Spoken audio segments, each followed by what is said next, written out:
Модул 1, дейност 4. Интергенеративно учене. Целта на това упражнение е да се разбере междупоколенческият компонент на ученето при получаването на дигитални умения.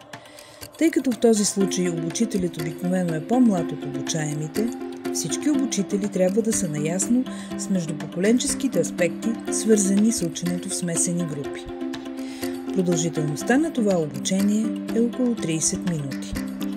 Стъпка 1. Дискусия. Дискутирайте с участниците какво според тях означава интергенеративно учене. Обучителят може да развие обучението по следния начин.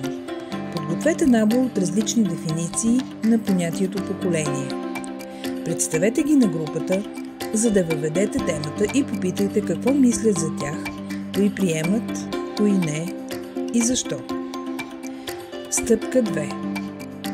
Помолете групата да формира свое собствено определение за поколение. Стъпка 3. Мозъчна атака. Какви са предизвикателствата, свързани с ученето в групи, състоящи се от хора от различни поколения?